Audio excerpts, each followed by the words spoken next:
Hi, this is Todd Baker, your certified mortgage planner. And this week I want to talk to you guys about FHA loans. And this is really something for my agents and even that you could share with your buyers just to go over the real basics of FHA financing, the pros and cons and sort of how it works. So I want to start out with FHA is for owner-occupied property. You can buy duplexes if you're going to live in one of them, but it's primarily it's for owner-occupied property. The down payment's 3.5%. There also are several homebuyer assistance programs out there. Service First has signed up for all of them. I would say they're difficult to work with because there's debt to income ratio restrictions and median area income restrictions, and most people we end up find out don't qualify for one of those two reasons. But they are available. They're with FHA. The fees are higher and the rates are higher for those programs, so keep that in mind. So usually just the good old-fashioned FHA is probably one of the best programs, particularly for first-time home buyers. So it's 3.5% down. Next, this is a big thing. Many agents, there's a perception that FHA, the appraisal process, is harder. It is not harder at all or any different really than a conventional loan. The thing that an FHA appraiser does have to look for is making sure there's not any health and safety issues at the property and that it's habitable. And all that means for habitable is that the HVAC works and that there's a working stove or oven, something they can cook food in, and that the heating and air conditioner work. That's it. And then the visual is just going to make sure, like on the wall units, it's not exposed, that there's the electrical outlets aren't covered. I see that sometimes when you find a house where people have taken them off. That's a potential health and safety issue. So most of them are usually easy and easily fixed, so don't be afraid to go with FHA because of an appraisal issue.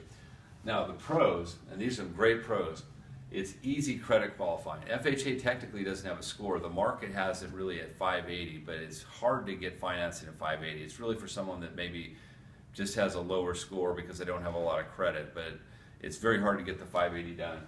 600 and above, it's a lot easier. And then it's 600 above, a lot easier. And then at 660, there's options to finance closing that open up to us as well. So easy credit qualifying. Rates are low. And here's the big one, higher debt to income ratio. Conventional financing, your debt to income ratio is capped at 45%. On an FHA, it's 55%. There are some exceptions on conventional, go a little bit higher. But FHA goes up to 55%. That's a big deal. And they also just raised their loan limits this year.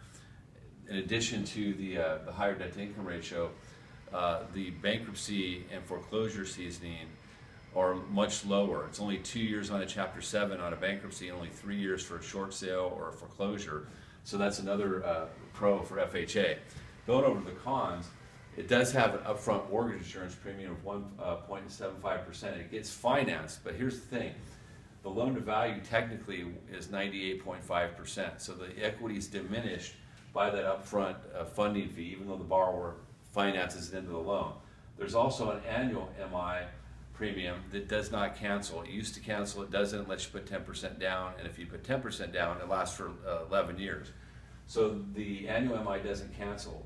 And the other thing is non-purchasing spouses' liabilities have to be counted into the debt to income ratio. So sometimes you have a non-purchasing spouse whose credit is too low to qualify. And so what happens is you can't use their income, but you also have to run their credit to see if there's any installment loans, revolving debt, and then if there's a certain threshold number of amount of collections, you might have to add a minimum payment for those as well. So those are some of the cons. But all in all, this is a phenomenal program. It's great for first-time buyers. I can work out 3 or 4 different ways to set them up. It'll make you guys look great, make your clients happy.